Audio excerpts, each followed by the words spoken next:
College graduation के दिन Xiao हुआ ने मुझे 40 लाख दिए और मुझे 3 साल के लिए अपना कॉन्ट्रैक्ट पति बनने को कहा। लेकिन उन 3 सालों ने मुझे हमारे बीच का समझौता भुला दिया। आज अधनींद में ही मैं उसके बिस्तर पर चढ़ गया, लेकिन उसने मुझे एक लात मारकर दूर कर दिया। कमीने, मुझे मत छूना। शरीर और आत्मा की इस यातना में मैंने 2000 दिन और रातें गुजारी। आज मैं और बर्दाश्त नहीं कर सकता। शियाओ नुआन, चलो तलाक ले लेते हैं। नाश्ते का जो सुकून भरा माहौल था, वह मेरी इस एक बात से तुरंत बर्फ की तरह ठंडा पड़ गया। सोच लिया, तुमने तलाक मांगा है तो तुम्हें मुझे 40 लाख का मुआवजा देना होगा। अगर तुम मुझे 40 लाख नहीं दे पाए तो मैं तुम्हें वापस जेल भेज दूंगी। शियाओ नुआन ने कुछ धमकी भरे अंदाज में कहा। वो अभी तलाक नहीं चाहती थी। 3 सालों में वो अपने पास शुई नाम के एक आदमी के साथ रहने की आदी हो चुकी थी। मैं हंस पड़ा और सिर हिलाया। चलो तलाक ले लेते हैं। अगर अब और इंतजार किया तो यह ठीक नहीं होगा। इन 3 सालों में मेरी देखभाल करने के लिए तुम्हारा शुक्रिया। जो 40 लाख रुपए मैं तुम्हारे देनदार हूं, मैं 1 साल के अंदर उन्हें चुकाने का कोई तरीका ढूंढ लूंगा। क्या तुम्हारे पास आज समय है? दोपहर को तलाक के कागजात पूरे करते हैं। शियाओ नुआन का घमंडी स्वभाव उसे इस स्थिति को स्वीकारने नहीं दे रहा था। उसने मुझे और मौका नहीं दिया। हमें नागरिक मामलों के कार्यालय के दोपहर में खुलने का इंतजार भी नहीं करना पड़ा। सिर्फ 10 मिनट में ही हम अंदर से बाहर आ गए। शियाओ नुआन ने मेरी तरफ एक नजर भी नहीं डाली और गाड़ी चलाकर चली गई। दरवाजे पर खड़े मेरी आंखों में सिर्फ कड़वाहट थी। गाड़ी अभी 200 मीटर भी नहीं चली थी कि एक फोन कॉल ने शियाओ नुआन को गाड़ी सड़क के किनारे रोकने पर मजबूर कर दिया। जैसे ही फोन उठा, सामने से एक जानी पहचानी लेकिन अनजान आवाज आई। यह वही आवाज थी जिसने शियाओ नुआन के कल रात के फोन का जवाब दिया था। मैं तो बहुत खुश था और तुम्हें बताना चाहता था कि मैं जल्द ही देश लौट रहा हूं। पर जब मैंने यह बात उस आदमी को बताई तो उसने ही मुझे कहा कि वह यह सब पहले से जानता था। फोन पर सामने से उस आदमी की आवाज आती है, क्या तुम्हें लगता है कि हम पहले से ही साथ हैं? कृपया अपने दिमाग से यह गलतफहमी निकाल दो। मेरा फोन कल रात पहली मंजिल पर रह गया था और कोई बात है क्या, मैं बहुत व्यस्त हूं। फोन में दूसरी महिला की आवाज सुनकर शियाओ नुआन ने तुरंत फोन काट दिया। उसे अचानक महसूस हुआ कि पहले उसका दिमाग जरूर किसी दरवाजे में फंस गया था कि वह ऐसे आवारा आदमी को पसंद करती थी। तलाक और फिर उस आदमी से हुई इस नागवार बात से शियाओ नुआन का काम पर जाने का मन ही नहीं कर रहा था। वाइस प्रेसिडेंट वेन, जिसने कभी बेवजह छुट्टी नहीं ली थी, उसने भी आज एक अजीब छुट्टी ले ली। गाड़ी चलाकर वेन परिवार के घर लौटी। शियाओ नुआन सीधे दरवाजा खोलकर बेडरूम में चली गई।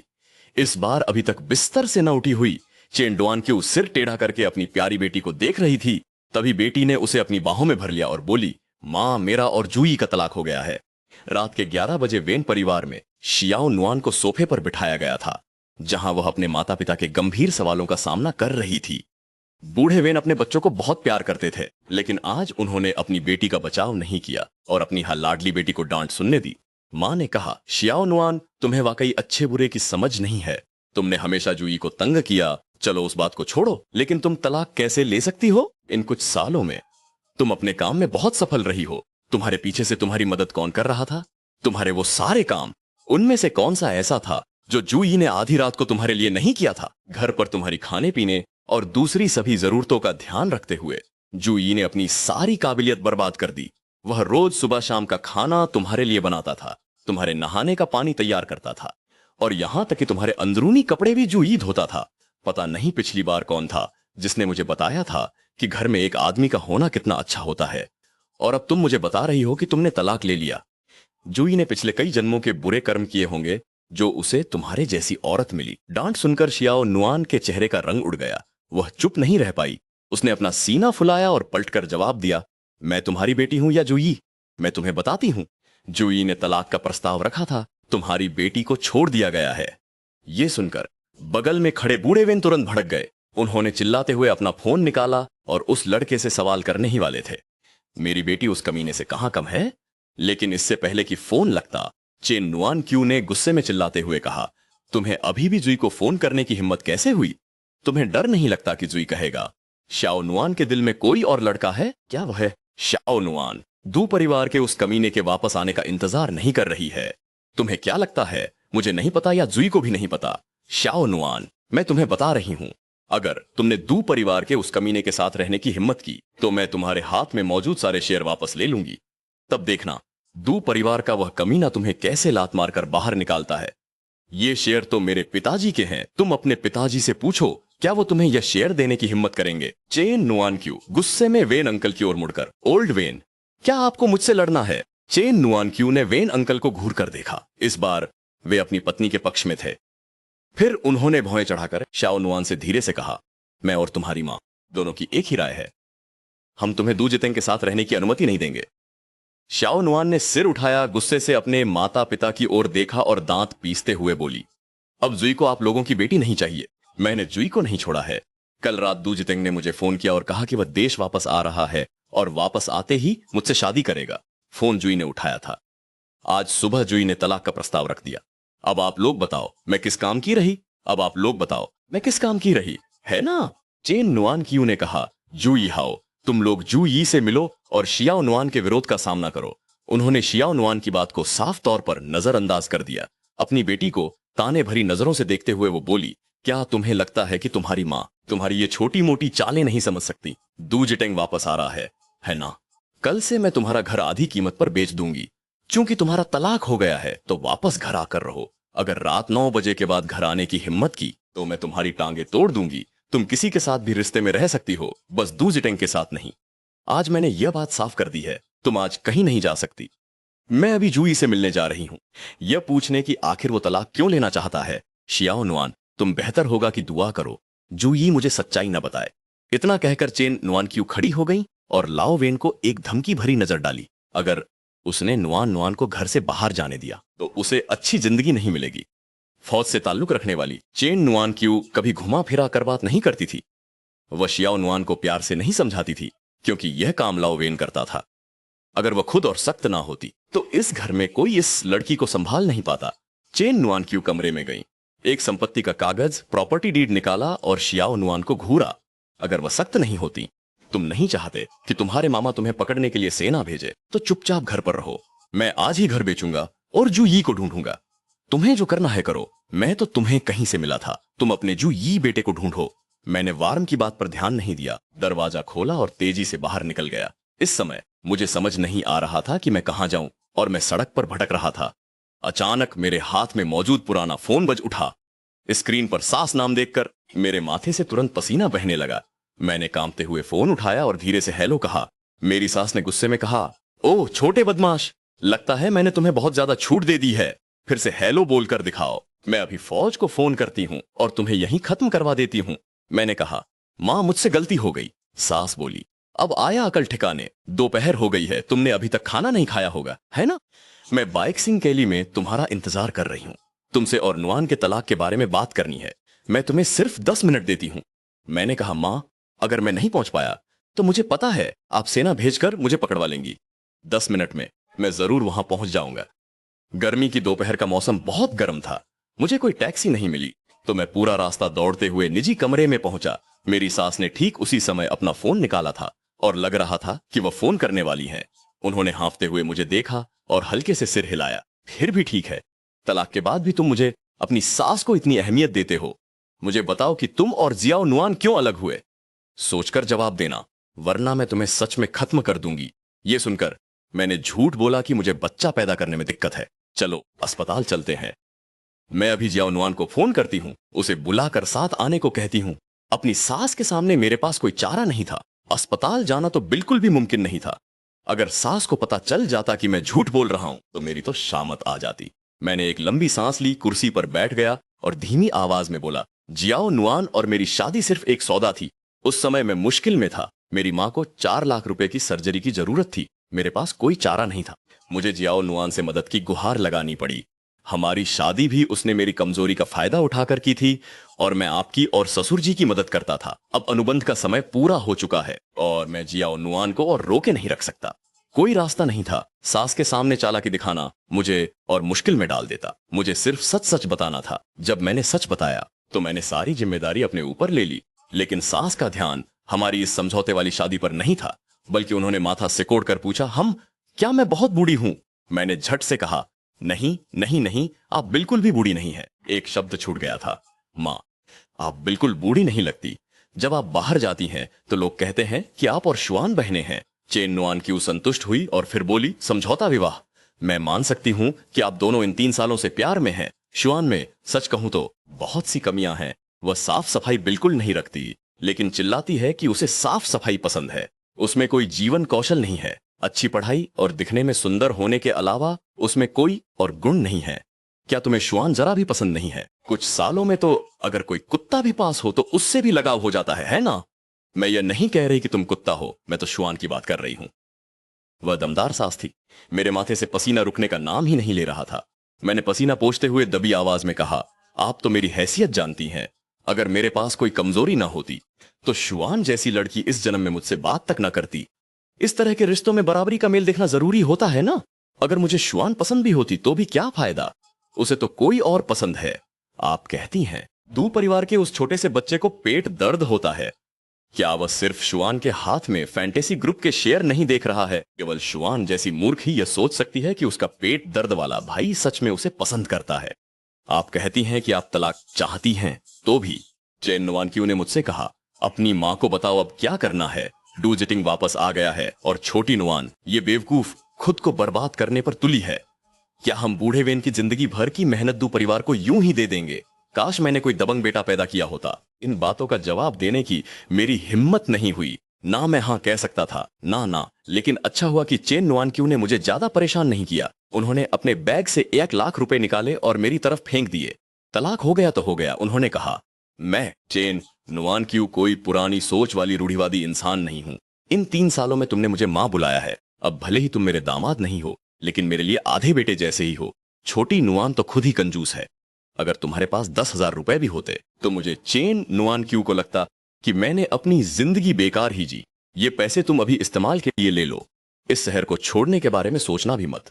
बाद में अगर मुझे और बूढ़े वेन को कुछ हो गया तो तुम्हें ही मदद के लिए आना पड़ेगा। अगर तुमने मना किया तो मैं फौज वालों से तुम्हें निपटवा दूंगी। नहीं, मैं मना नहीं करूंगा। मैंने तुरंत कहा। किसी का एहसान लेने के बाद आदमी कमजोर पड़ ही जाता है, और ये कोई छोटी मोटी रकम भी नहीं थी। लेकिन मैं सचमुच इसे लेने से मना नहीं कर सकता था। अपनी सास की दबंगई मैंने 1-2 दिन से नहीं समझी थी। खाने के वक्त चेन नुआनक्यू अचानक बोली। छोटी नुआन शायद सोच रही थी कि वह सबको मना पाएगी। मैं जो बड़े बड़े निवाले खा रहा था, मैंने सिर हिलाया। चेन नुआनक्यू चाहे कैसे भी मुझे अपने इस दामाद को देखती, मैं उन्हें कभी भी पूरी तरह पसंद नहीं आ पाता था। मां ने मेरी ओर देखा। उनकी आंखों में हल्की सी चमक थी और वे मुस्कुराते हुए बोली, क्या तुम चांगशियांग ग्रुप में वापस जाना चाहते हो? मैं ओल्ड वेन से कहकर तुम्हें प्लानिंग डिपार्टमेंट का डायरेक्टर बनवा सकती हूं। मैंने कड़वी मुस्कान के साथ सिर हिला दिया। मां, तुम मजाक मत करो। अगर मैं चांगशियांग वापस गया तो नुअन को लगेगा कि मैं अभी भी उसका पीछा कर रहा हूं। तलाक हो गया है, अब थोड़ा फासला रखना ही बेहतर है। और वैसे भी चांगशियांग के कर्मचारी मेरे और शियाओ नुअन के रिश्ते के बारे में नहीं जानते, लेकिन ऊंचे पद वाले लोग तो मुझे पहचानते हैं। इसके अलावा वह आदमी भी वापस आ रहा है। चाहे कुछ भी हो, मैं नुअन का पूर्व पति हूं। अपनी पूर्व पत्नी को किसी और आदमी के साथ देखकर मुझे भी अंदर से अच्छा महसूस नहीं होगा। तो मां, कृपा करके मुझे इस मुश्किल से दूर ही रहने दो, ठीक है? चेन नुअनक्यू के चेहरे पर साफ तौर पर थोड़ी निराशा थी और उन्होंने धीरे से आह भरी। वे बोली, तुम अपनी सारी अकड़ हम पर दिखाते हो, लेकिन उस नादान शियाओ नुअन पर जरा भी नहीं दिखाते। वह अभी भी नासमझी से सोचती है कि तुम्हारी सारी क्षमताएं उसने ही तुम्हें सिखाई हैं। खैर, जब तुम इतना अड़ियल हो तो मैं तुम्हें और परेशान नहीं करूंगी। लेकिन तुमने शियाओ नुअन से तलाक ले लिया है, तो भी शादी करने की जल्दी मत करना। अगर तुम्हें कोई पसंद आती है तो मां को बताना। अगर वो सीधी तरह नहीं मानी तो हम उसे पैसों से मना लेंगे। मैं थोड़े समय के लिए प्यार के चक्कर में नहीं पड़ने वाला हूं। मैंने जवाब दिया, पहले सारी मुश्किलें सुलझा लूं, फिर इस शहर में एक घर खरीदूं और उसके बाद ही प्यार मोहब्बत के बारे में सोचूं। मां, आपको अब ताश खेलने जाना चाहिए। यह पहले ही चाची झाओ का चौथा फोन है। मैं बात कर ही रहा था कि मेरी सास चेन नुआनक्यू का फोन बज उठा। उन्होंने फोन उठाया और चिल्लाने लगी, जल्दी करो, जल्दी करो। क्या मेरी जान लेने पर तुले हो? मैं और मेरा दामाद खाना खा रहे हैं और तुम लोग इतनी जल्दी मचा रहे हो। रुको, मैं आकर तुम्हारे पैसे जीतूंगी। क्या जुई तुम्हारे पास है? उसे लेकर आओ ताकि दीदी उसे अच्छे से लाड़ प्यार कर सके। जुई तो लाजवाब खाना बनाता है। अरे बेशर्म, मेरे दामाद को मत लुभाओ। बाहर और भी कई आवारा कुत्ते हैं। जुई, तुम्हारी चाची झाओ पूछ रही हैं कि तुम आ रहे हो या नहीं। नहीं नहीं चाची झाओ, मुझे दोपहर में कुछ काम है। मुझे छोटी नुआन के लिए सब्जियां खरीदने जाना है। यह कहते कहते मैं अचानक रुक गया। सचमुच आदतें पड़ ही जाती हैं। फोन पर उस तथाकथित सभ्य दीदी ने दांत पीसते हुए गुस्से में कहा, चेन नुआनक्यू, इधर आओ और अपनी मौत का सामना करो। मेरी खूंखार सास चेन नुआनक्यू एक बहुत ही सामान्य सी दिखने वाली H6 गाड़ी में बैठकर निकल गईं। एक बार फिर सड़क पर आकर मेरे चेहरे पर कड़वाहट थी।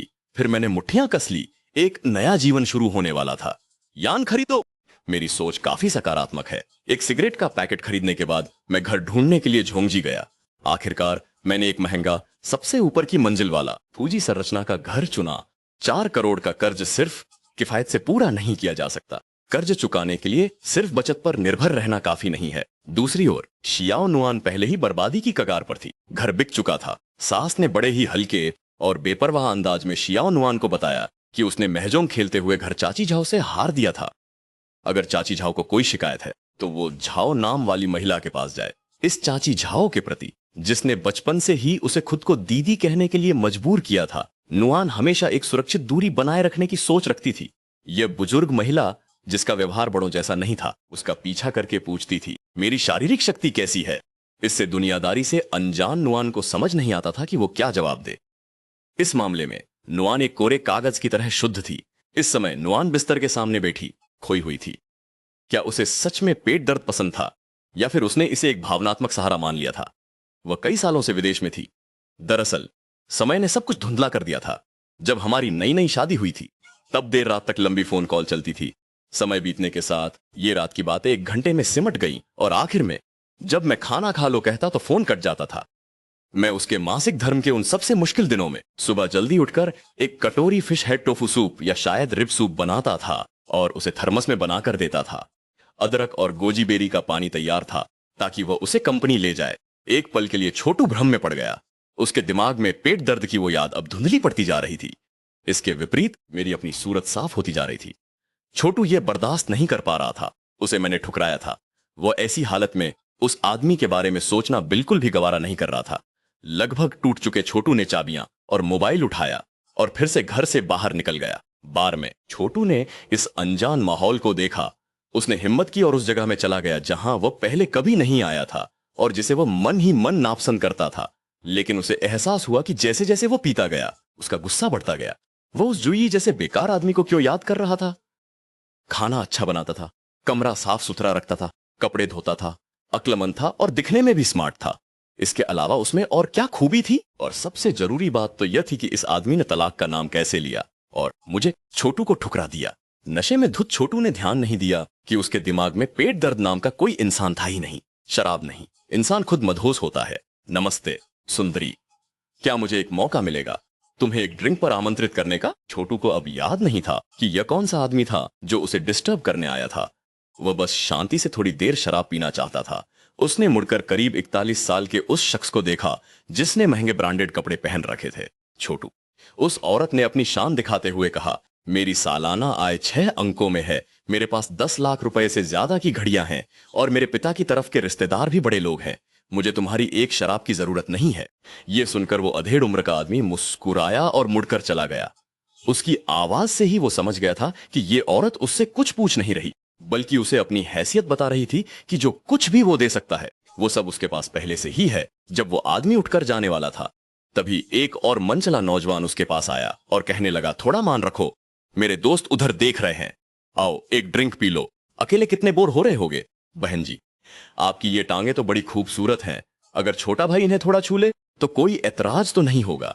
उस औरत ने अपनी गिलास में बची शराब उस मनचले नौजवान के चेहरे पर उड़ेल दी। दूर खड़ा जो अधेड़ उम्र का आदमी जाने की तैयारी कर रहा था, वो वापस मुड़ा और कुछ दूरी पर बैठ गया। ऐसा लग रहा था जैसे वो नायक बनकर उस औरत को बचाने का मौका ढूंढ रहा हो। पूरी तरह से अपमानित हुआ वो नौजवान अब और ढोंग नहीं कर रहा था। उसने दांत पीसते हुए कुतिया कहकर गाली दी और हाथ उठाकर उस पर हमला करने ही वाला था, मगर उसका हाथ हवा में ही रुक गया। किसी ने उसकी कलाई कसकर पकड़ ली थी। उस नौजवान के पास एक मोटा आदमी खड़ा हुआ। उसने गुस्से में कहा, शेन जिंग, यहां बदतमीजी कर रहे हो। क्या तुम चाहते हो कि तुम्हें यहां से उठाकर बाहर फेंक दिया जाए। हर कोई ऐसा नहीं होता जिसे तुम छू सको, समझे। दूर खड़े शेनजिंग के दोस्तों ने भी इधर की गड़बड़ देखी और सभी उठकर उसकी ओर आने लगे, मगर वो मनचला नौजवान भी आसानी से हार मानने वाला नहीं था। मोटे लड़के ने बिना देखे शेनजिन का हाथ पकड़ा और उसे एक तरफ झटक दिया। फिर वह शियाओ नुआन की ओर मुड़ा और नरमी से मुस्कुराते हुए बोला, भाभी आप अकेली कैसे आ गईं? इस समय तक नशे में धुत शियाओ नुआन ने अपने सामने खड़े मोटे लड़के को उलझी हुई नजरों से देखा, अपना सिर एक तरफ झुकाया और उत्सुकता से पूछा, सुन फुबाओ ने जवाब दिया, मैं जुई का छोटा भाई हूँ, हम दोनों भाई हैं, मेरा नाम सुन है, आप मुझे फुबाओ बुला सकती हैं। यह बार मेरी बुआ की बहन और किसी और ने मिलकर खोला है, मैं अक्सर यहीं रहता हूँ। भाभी, आप इतनी रात को गाड़ी से आई हैं, यह सुरक्षित नहीं है, अगर ये कमीने कोई बदमाशी करेंगे तो ठीक नहीं होगा। मैंने अभी अभी भाई जुई को फोन किया था, वह बस आते ही होंगे, जुई आ रहा था। शियाओ नुआन समझ नहीं पा रही थी कि उसे इतनी घबराहट क्यों हो रही थी। वह कांपते हुए बार से जाने लगी। उसे जितना कम इस शख्स से मिलना था, उतना ही वह उससे पीछा नहीं छुड़ा पा रही थी। शियाओ नुआन जाना चाहती थी, लेकिन शेन जिनके आदमी इससे बिल्कुल सहमत नहीं थे। वे जोर जोर से उनसे जवाब मांग रहे थे। सुन फुबाओ ने भौहें चढ़ाई, एक कुर्सी पकड़ी और उसे उपद्रव कर रहे लोगों की तरफ दिखाते हुए गुस्से से चिल्लाया, एक एक करके अपनी इज्जत मत गंवाओ। क्या तुम्हें सच में लगता है कि मैं तुम लोगों को छू भी नहीं सकता? हुआ जी, ऊपर जाओ और उनसे कहो कि खेलना बंद करे। यहां कोई झगड़ा कर रहा है, मेरी भाभी के घर के लोग ऊपर बैठे हैं, तुम लोग यहां कोई बवाल मचाने की सोचना भी मत। शराब लाओ। बार में हंगामा करने वाले लोग नुकसान की भरपाई नहीं कर सके। सब समझ गए थे कि उन्होंने गलत पंगा ले लिया है, इसलिए वे थोड़ा डरकर दबे पांव खिसक लिए। दूर खड़े एक अधेड़ अंकल को जब लगा कि अब हीरो बनकर बचाने का कोई मौका नहीं है, तो वे थोड़े निराश हुए, लेकिन उन्होंने फौरन जाने की जल्दी नहीं की। वे देखना चाहते थे कि इस मासूम लड़की का असल में आदमी कौन है। जब शियाओ नुआन लड़खड़ाती हुई बार से बाहर निकलने ही वाली थी, तभी वह बार में घुसते हुए एक आदमी से टकरा गई। मैंने उसे एक राजकुमारी की तरह अपनी बाहों में भर लिया।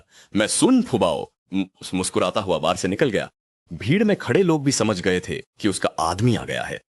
तुमने शराब पी रखी है और फिर भी गाड़ी चलाकर यहां आ गई। अगर मैं तुम्हें नहीं देखता तो क्या तुम इसी हालत में गाड़ी चलाकर वापस जाती और ऐसी जगहों पर भी आती हो? अगर आज मैं यहां नहीं होता तो क्या तुमने कभी सोचा है कि तुम्हारा क्या हाल होता? अब शर्म से मुंह छुपाने का क्या फायदा? मेरी बाहों में राजकुमारी की तरह समाई शियाओ नुआन ने अपने हाथों से अपना चेहरा ढक लिया था। वो नहीं चाहती थी कि मैं उसका यह हाल देखूं। मुझे भी उससे अब और कुछ कहने का मन नहीं था। मैं मुड़ा और बार से बाहर निकलने ही वाला था, लेकिन बार के दरवाजे से बाहर निकलते ही उस पागल शियाओ नुआन ने मुझ पर उल्टी कर दी। इस पल मैं तो जैसे टूट ही गया। दांत पीसते हुए मैंने गुस्से में कहा, सच में मुझे तुम्हें अभी मां के सामने ले जाना चाहिए, ताकि उन्हें पता चले कि हमारे तलाक के फौरन बाद तुम यहां बार में शराब पी रही हो। गाड़ी की चाबी मुझे दो। शियाओ नुआन ने धुंधली आंखों से मुझे देखा और लड़खड़ाते हुए चिल्लाई, नहीं, हम अगर मां तुम्हारी मां नहीं है तो मैं तुम्हें तुम्हारी मां के घर छोड़ आता हूं। मेरे पास घर की चाबियां नहीं थी। शियाओ नुआन, क्या तुम घर जाने को तैयार नहीं हो? मुझे सच में थोड़ा गुस्सा आ रहा था। शियाओ नुआन मेरी बाहों में एक गलती करने वाले बच्चे की तरह सिमट गई। ज्यादा देर नहीं हुई थी कि मुझे सिसकने की आवाज सुनाई दी। उसने कहा, शुई, मेरा कोई घर नहीं है, मेरी मां ने मेरा घर बेच दिया है, कोई और चारा नहीं था। मैं उसे अपने हाल ही में किराए पर लिए गए घर ले गया। सोफे पर पूरी रात सोने के बाद जब मैं सुबह उठा तो मेरे पूरे शरीर में दर्द हो रहा था, लेकिन मुझे इस बात का ज्यादा दुख था कि जिन चादर तकियों को मैंने अभी तक छुआ भी नहीं था, उन पर किसी और ने कब्जा कर लिया था। मुझे फोन की आवाज से नींद खुली। अभी ठीक से सुबह भी नहीं हुई थी कि शियाओ नुआन का फोन लगातार बजने लगा। आधी नींद में ही मैंने फोन उठाया और कॉल का जवाब दिया। सामने से तुरंत चेन नुआनक्यू की बौद्ध शेर की दहाड़ जैसी आवाज आई। साथ में कुछ प्यारे सवाल भी थे। चेन नुआनक्यू चिल्लाई, जब तुम यह छोटी धोखेबाज लड़की वापस आओगी तो मैं तुम्हारी खाल खींच लूंगी। मैंने अभी अभी कहा था कि रात भर बाहर मत रुकना, और पहले ही दिन तुमने यह हिम्मत कैसे की? चेन नुआनक्यू का गुस्सा शांत होने पर मैंने धीमे स्वर में कहा, मां, मैं शुई हूं, शियाओ नुआन मेरे साथ है। पल भर में फोन काट दिया गया। मैं अपने हाथ में पकड़े फोन को हैरानी से देख रहा था। तभी एक टेक्स्ट मैसेज आया, मैं और ओल्ड वेन घूमने निकले हैं, शियाओ नुआन तुम्हारे साथ ही रहे, बाद में फोन करना। मैं भ्रमित होकर अपने फोन की तरफ देख रहा था। मेरी सास को शियाओ नुआन की बिल्कुल भी चिंता नहीं थी। ऐसा लग रहा था जैसे चिंता करने जैसी कोई बात ही नहीं थी। हम 3 साल से साथ रह रहे थे। जब मैं यूं ही भ्रम में डूबा हुआ था, शियाओ नुआन चुपचाप मेरे पीछे आ गई। फोन चेक कर रहे हो? जब हमारी शादी हुई थी तब तो तुम्हें मेरा फोन चेक करते नहीं देखा, और जब मैं डूटेंग से बात करती थी तब भी तुमने कुछ नहीं पूछा। अब तलाक के बाद क्यों फोन चेक कर रहे हो? क्या मैं तुम्हारी मदद करूं? मैंने मुड़कर शियाओ नुआन की तरफ देखा, जिसने अभी तक अपना चेहरा भी नहीं धोया था। मैंने आंखें बंद करके एक गहरी सांस ली। शियाओ नुआन, अगर तुमने दोबारा शराब पीने की कोशिश की तो मैं मां को पक्का बता दूंगा। मुझे भूख लगी है। शियाओ नुआन ने शराब के विषय को टाल दिया। उसने फोन उठाया और मेरे सामने ही फोन की ब्लैकलिस्ट खोली, जिसमें साफ साफ डूटेंग का नंबर दिख रहा था। फिर उसने फोन सोफे पर फेंका, उठी और उछलते कूदते बाथरूम में नहाने धोने चली गई। शियाओ नुआन की पीठ देखकर मुझे अजीब सा लगा। तलाक हुए अभी एक दिन भी नहीं हुआ था और हमें फिर से साथ रहना पड़ रहा था। बाथरूम से आ रही गुनगुनाने की आवाज सुनकर मैं उठकर रसोई की तरफ चला। मैं नाश्ता बनाते हुए सास की बात बता रहा था। माँ और वेन अंकल घूमने गए हैं। उन्होंने कहा कि वे घर की चाबियां ले गए हैं। माँ चाहती हैं कि तुम मेरे पास रहो, मुझे कोई आपत्ति नहीं है। ऐसा नहीं है कि हम पहले कभी साथ नहीं रहे हैं। जू ये जल्दी करो, मुझे आज काम पर जाना है। ये बेशर्मी भरी बातें सुनकर मैं लगभग कढ़ाई उठाकर बाथरूम में शियाओ नुआन से लड़ने चला गया था। ये क्या बात हुई? तलाक हो चुका है, कॉन्ट्रैक्ट भी टूट गया है, मेरे ऊपर 40 लाख का कर्ज है और फिर भी हम साथ रह रहे हैं। मेरे दिल ने मुझसे कहा कि मुझे इसका विरोध करना चाहिए। मैंने एक गहरी सांस ली और कहा, तुम जल्दी से तैयार हो जाओ, मुझे भी तैयार होकर निकलना है। आज मेरा एक नए काम के लिए इंटरव्यू है। मेरी बात पूरी होते ही शियाओ नुआन ने बाथरूम से अपना आधा सिर बाहर निकाला और हैरानी से बोली, जूई तुम कल रात वापस आए और मेरे कपड़े भी धो दिए। ऐसा क्यों नहीं करते कि तुम काम पर मत जाओ, मेरी आया बनकर रह लो? नहीं, मैं अपनी पूर्व पत्नी और उसके पुराने प्रेमी को आपस में उलझा हुआ नहीं देख सकता। भले ही हमारी अरेंज मैरिज हुई थी, लेकिन मुझे भी तो थोड़ी मर्दों वाली इज्जत चाहिए ना। शियाओ नुआन ने छेड़ते हुए पूछा, जूई तुम्हें याद है जब तुमने कहा था कि तुम्हारे पेट में दर्द है? जूई तुम्हें जलन हो रही है ना? जूई क्या तुम मुझसे प्यार करते हो? मैं कुछ नहीं बोला। शियाओ नुआन पूछती रही। बेबस होकर मैं नाश्ता लेकर रसोई से बाहर निकल गया। जूई अगर तुम बस इतना कह दो कि तुम्हें जलन हो रही है तो मैं पेट दर्द का बहाना नहीं बनाऊंगी। हाँ मुझे जलन हो रही है, लेकिन तुम्हें अभी नाश्ता करना है, समझे? और एक और दुर्भाग्यपूर्ण बात है मेरे लिए, मैं एक बार फिर से तुम्हारी देखभाल करने वाला हूं और ये तुम्हारा सौभाग्य है। जूई तुम्हें पता भी नहीं कि कल रात बार में कितने लोगों ने मुझे खाने का ऑफर दिया था। हम दोनों ने एक बात नोटिस नहीं की जो बहुत अहम थी, और वो ये कि तलाक के बाद हमारे साथ रहने का तरीका ही बदल गया था। मैं अब शियाओ नुआन के प्रति पहले जैसा विनम्र नहीं था और शियाओ नुआन भी मुझसे अब किसी केयरटेकर जैसा व्यवहार नहीं करती थी। वो डरती थी कि मैं उससे बार वाली रात के बारे में पूछूंगा। वहीं जब उसने मुझे ईर्ष्या करते हुए सुना तो उसका मूड बहुत अच्छा हो गया। सारा उदास माहौल छट गया और उसे यहां रहने में भी कोई एतराज नहीं था। और मैं मन ही मन में चिल्ला रहा था, मैं तो झाओ सिटा के पापा से भी बदतर तरीके से मरूंगा, लेकिन ये 40 लाख तो चुकाने ही पड़ेंगे। खाना खाते वक्त मुझे ग्लोरी ग्रुप से जवाब मिला कि मेरे पास आज कंपनी आकर मिलने और बात करने का समय है। उसके बाद मैं लड़खड़ाते हुए ही ग्लोरी ग्रुप के मुख्यालय पहुंचा। जैसे ही मैं नई चुनौती का सामना करने के लिए तेजी से आगे बढ़ा, तभी एक गहरे लाल रंग की मैग्नम मेरी नाक के पास से तेजी से गुजर गई। मेरा सारा आत्मविश्वास एक पल में डर के मारे गायब हो गया। जब तक मैं होश में आया, मैग्नम दूर जाकर रुक चुकी थी। गाड़ी से एक औरत उतरी जिसने काले रंग की बॉडीकॉन ड्रेस पहनी थी और उसके पैरों में 7-8 सेंटीमीटर की ऊंची हील थी। औरत का फिगर बहुत शानदार था और उसने बेहद बोल्ड कपड़े पहने थे, लेकिन मेरी नजरों में ये औरत ही थी जिसने लगभग मुझे मार ही डाला था। इससे पहले कि मैं कुछ कहने के लिए आगे बढ़ता, शानदार काया वाली वह महिला हल्की फुल्की दौड़ते हुए ग्लोरी ग्रुप के दरवाजे के अंदर गायब हो गई। मैंने अपनी ठुड्डी पकड़ी और मन ही मन बुदबुदाया, यह औरत मुझे ठीक नहीं लग रही है। ग्लोरी ग्रुप के एचआर डिपार्टमेंट के इंटरव्यू ऑफिस में मैं एक कुर्सी पर बैठा था। मेरे सामने 3 इंटरव्यूअर्स थे, जिनमें 2 पुरुष और 1 महिला शामिल थी। यह एहसास मुझे पुलिस स्टेशन में पूछताछ के दौरान के दृश्यों की याद दिला रहा था। बीच में बैठी महिला इंटरव्यूअर ने सबसे पहले बात शुरू की। पहले अपना परिचय दीजिए, मेरा नाम झाओ है और मैं एचआर डिपार्टमेंट की मैनेजर हूं। मैं आपसे सवाल करके आपको समझूंगी। ये दोनों आपके जवाबों और अनुभव के आधार पर फैसला लेंगे कि अंत तक कंपनी के साथ आपकी साझेदारी हो पाएगी या नहीं। उन्होंने आगे कहा, ग्लोरी ग्रुप में सभी कर्मचारी और कंपनी के बीच केवल साझेदारी का रिश्ता है, कोई नौकरी या रोजगार नहीं। इसके अलावा ग्लोरी कंपनी दूसरे ग्रुप्स की तुलना में थोड़ी ज्यादा मानवीय है। अब मैं आपको पहले कंपनी की नीतियां बताऊंगी। आप विचार कर सकते हैं कि इंटरव्यू आगे जारी रखना है या नहीं। मैनेजर झाओ का चेहरा बहुत सौम्य था और उनकी बातों में ऊपर से बात करने का कोई लहजा नहीं था। इस बात से मुझे बहुत आराम महसूस हुआ। इसके बाद कंपनी की नीतियां जानने के बाद मैंने बताया कि मैं कंपनी की नीतियों को स्वीकार कर सकता हूं। मैनेजर झाओ ने आंखें सिकोड़कर मुस्कुराया। चांगक्सियांग ग्रुप की तुलना में हम ग्लोरी में कर्मचारियों के साथ ज्यादा मानवीय व्यवहार करते हैं। काम पर आना कोई बंधन तो नहीं है। मेरा नाम जूई है, मैं 22 साल का हूं और हान जाति से हूं। मैं तलाकशुदा हूं। मैंने चांगशियांग ग्रुप के प्लानिंग डिपार्टमेंट में 3 साल काम किया है। मैंने कुछ छोटे प्रोजेक्ट्स की प्लानिंग की है और रोंग्याओ ग्रुप की प्लानिंग में भी हिस्सा लिया है। मेरी शिक्षा सिर्फ हाई स्कूल तक ही है। कॉलेज के पहले साल में ही घर में कुछ दुर्घटना हो गई थी, जिसकी वजह से मुझे पढ़ाई छोड़नी पड़ी। मेरे तलाक की वजह यह थी कि मेरी पूर्व पत्नी के परिवार और मेरे परिवार की आर्थिक स्थिति में बहुत बड़ा अंतर था और मैं उसे रोकना नहीं चाहता था। अगर रोंगजुआंग वर्ल्ड का मुकाबला करने के लिए कोई प्लान बनाना पड़े तो मेरा मानना है कि हमें सीधे रोंगजुआंग वर्ल्ड को टारगेट करने की जरूरत नहीं है। यह बस एक ऐसा ब्रांड है जो कम दाम वाले प्रोडक्ट्स बेचता है और इसके ज्यादातर ग्राहक मध्यम आयु वर्ग के और बुजुर्ग लोग हैं। रोंगजुआंग वर्ल्ड तो बस चांगशियांग डिपार्टमेंट स्टोर को बचाने का एक तरीका है, एक ऐसा तरीका जिसमें हमें बदलाव लाना ही पड़ेगा। रोंगयाओ डिपार्टमेंट स्टोर मुख्य रूप से सोने की दुकान और लग्जरी ब्रांड के काउंटर पर निर्भर करता है। रोंगजुआंग वर्ल्ड की नकल करने की कोई जरूरत नहीं है और इसका नतीजा भी कुछ खास अच्छा नहीं होगा। मेरे चांगसियांग ग्रुप छोड़ने की वजह यह थी कि मेरा घर वहां से बहुत दूर था। क्या यह एक सही वजह है? मेरे हिसाब से तो हां। आपको ज्यादा से ज्यादा कल रात तक जवाब मिल जाएगा। मैं मिस्टर जू के साथ काम करने के लिए उत्सुक हूं। कमरे से बाहर निकलते हुए भी मैं थोड़ा भ्रमित ही था। जैसे ही मेरा एक पैर दरवाजे के बाहर पड़ा, मैं अचानक वापस मुड़ा और एक सवाल पूछ बैठा। नीचे खड़ी वो रैप्टर आपकी कंपनी की गाड़ी है क्या? यह सवाल सुनते ही तीनों इंट्रूस के चेहरे पर थोड़ी शर्मिंदगी आ गई। मैनेजर झाओ खड़े हुए और अजीब ढंग से बोले, मिस्टर जू, आप ठीक तो है ना? चोट तो नहीं लगी? ये गाड़ी बेशक कंपनी की ही है, बस मुझे पता चल गया है। जब मैं गाड़ी के मालिक से मिलूंगा तो उसे 2 थप्पड़ जरूर लगाऊंगा। आप लोग मुझे बदतमीज मत समझना। उसने 8 सेंटीमीटर की हील पहनी थी और मुझे लगभग उड़ा ही दिया था। मैं चला गया और तीनों इंटरव्यूअर्स एक दूसरे को देख रहे थे, समझ नहीं पा रहे थे कि मेरी आखिरी बात रिकॉर्ड करें या नहीं।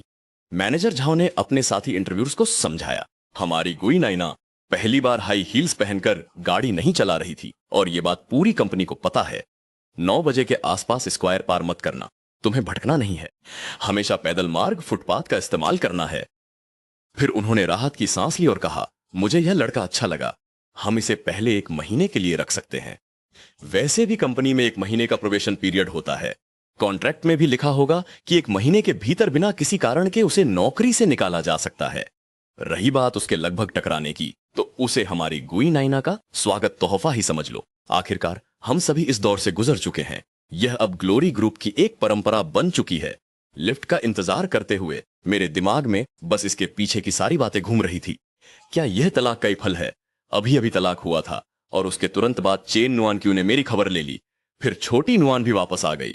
आज सुबह मैं बाल बाल बचा, लगभग कार से कुचल ही जाता। और इंटरव्यू भी अच्छा नहीं रहा। लिफ्ट खुली, मैं अजीबोगरीब ख्यालों में डूबा। जैसे ही एक कदम बाहर निकला, मुझे अपनी छाती पर कुछ नरम सा महसूस हुआ। इससे पहले कि मैं देख पाता कि मेरे सामने क्या है, मेरे पेट में जोरदार मुक्का पड़ गया। तभी मेरे कानों में एक तेज, गुस्से भरी आवाज गूंजी, चलते हुए आंखें नहीं है क्या? मेरा फायदा उठा रहे हो? क्या मरने का इरादा है? उसकी बात पूरी भी नहीं हुई थी कि किसी ने मेरे बाल पकड़ लिए और एक मुक्का मारा। अपने बाल फिर से पकड़े जाने पर मुझे बेपनाह गुस्सा आ गया। मैंने तुरंत हाथ बढ़ाया और उस औरत के बाल कसकर पकड़ लिए। औरत ने एक चीख मारी। उसकी ऊंची एड़ी वाली चप्पल मेरे जूते पर जोर से पड़ी। इस बार मैंने सामने वाले शख्स को साफ साफ देख लिया था। यह वही औरत थी जिसने थोड़ी देर पहले मुझे लगभग कुचल ही दिया था। उसने चिल्लाते हुए कहा, मुझे बताओ तुम किस विभाग के हो? मैं तुम्हें अभी नौकरी से निकाल दूंगी। मुझे छोड़ो। बोलते बोलते औरत की पकड़ और मजबूत हो गई। मैं जो खुद को सज्जन नहीं मानता था, मैंने भी कोई रहम नहीं दिखाया। मैंने दांत पीसते हुए गुस्से से कहा, मैं तुम्हारी कंपनी का नहीं हूं। तुमने नीचे मुझे लगभग टक्कर मार दी थी।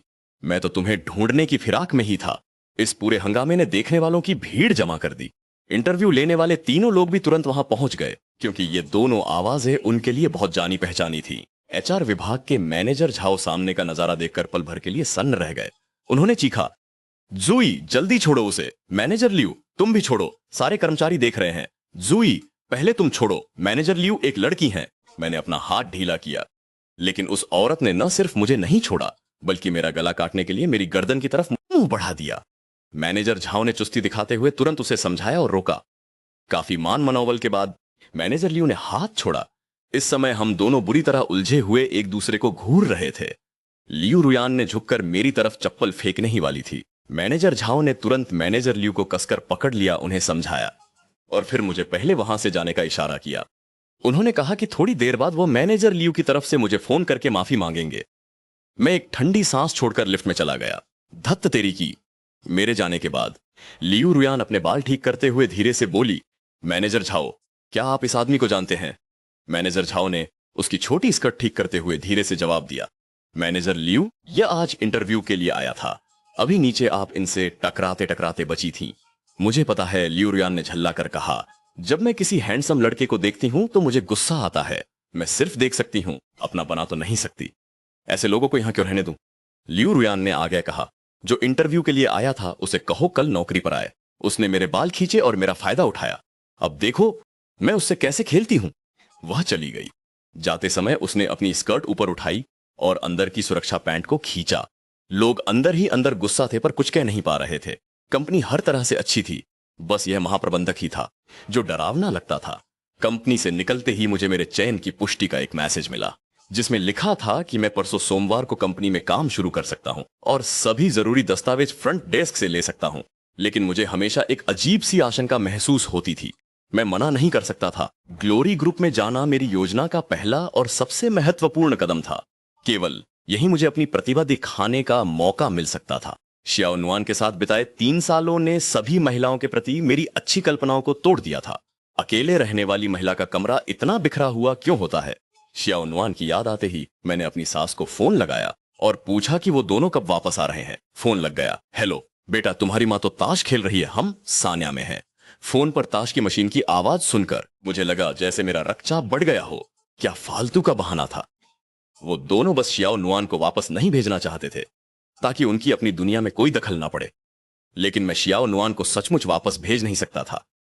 मुझे लाओ वैन और अपनी सास की इज्जत का ख्याल रखना था, और शियाओ नुआन का भी। आखिर तलाक की पहल मैंने ही की थी। शियाओ नुआन को याद कर मुझे लगा कि मेरी जिंदगी और भी ज्यादा उदास हो गई है। कौन सोच सकता था कि चांगजियांग कंपनी का वो उपाध्यक्ष, जिसे साफ सफाई का इतना जुनून था, घर पर बिल्कुल अकेला रहता था। ये मैडम साहिबा, इन्होंने मुझे सिखाया कि असल में हाथों को पानी से भी ना छूना क्या होता है। अब और क्या कहूं, बस आंसू ही निकल आते हैं।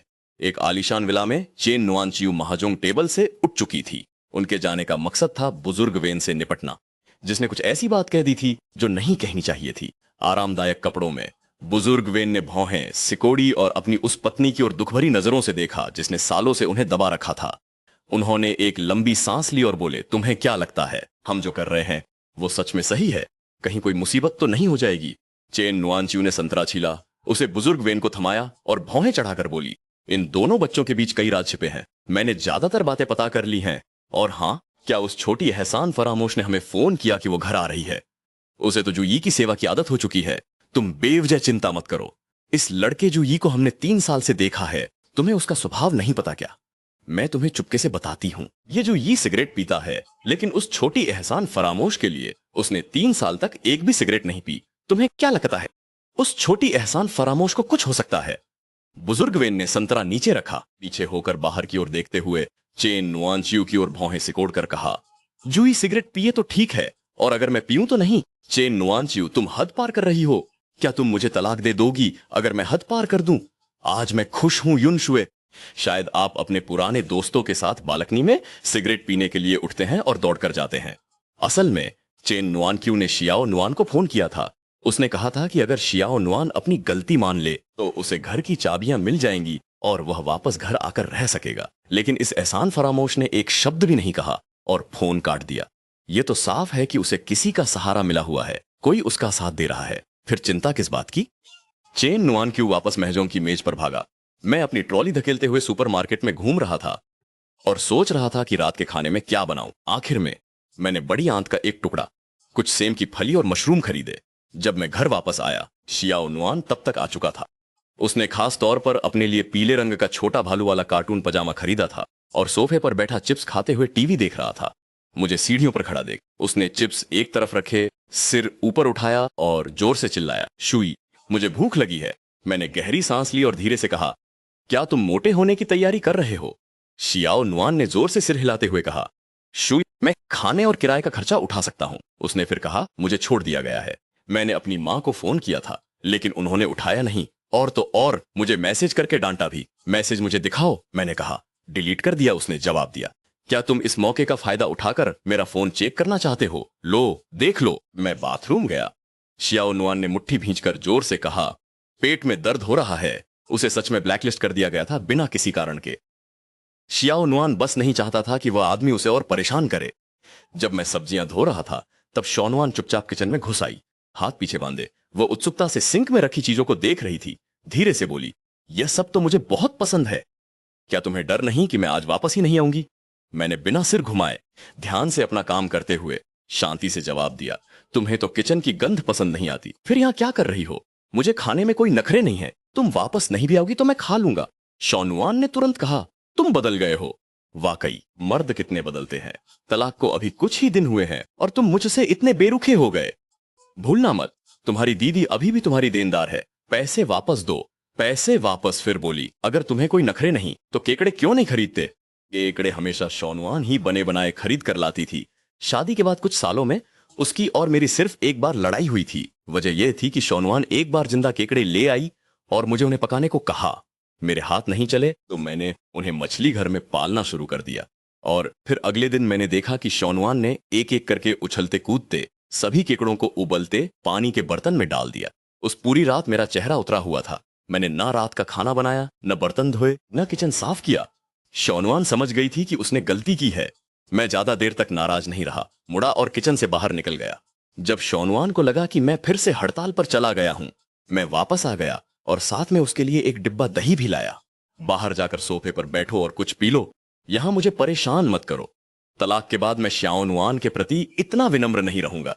मेरी रग रग में भी किसी औरत को खुश करने का ख्याल नहीं है। लोग सब बराबर होते हैं, कोई ऊंचा या नीचा नहीं। भले ही तुम अब एक लेनदार की तरह बर्ताव कर रहे हो, तुम गए नहीं हो। तुम्हें नहीं पता कि जब तुम कहते हो कि मैं बदल गया हूं तो तुम खुद भी बदल गए हो। शायद हम दोनों का रिश्ता बदल गया है। अब हम पति पत्नी नहीं रहे। क्या तुम्हें याद नहीं है रात के 2 बजे की वो घटना, जब तुम बिस्तर पर दर्द से मरने ही वाले थे और हमें आधी रात तक अस्पताल में भागदौड़ करनी पड़ी थी? वो हमारी शादी के दूसरे साल की सर्दियों की बात है।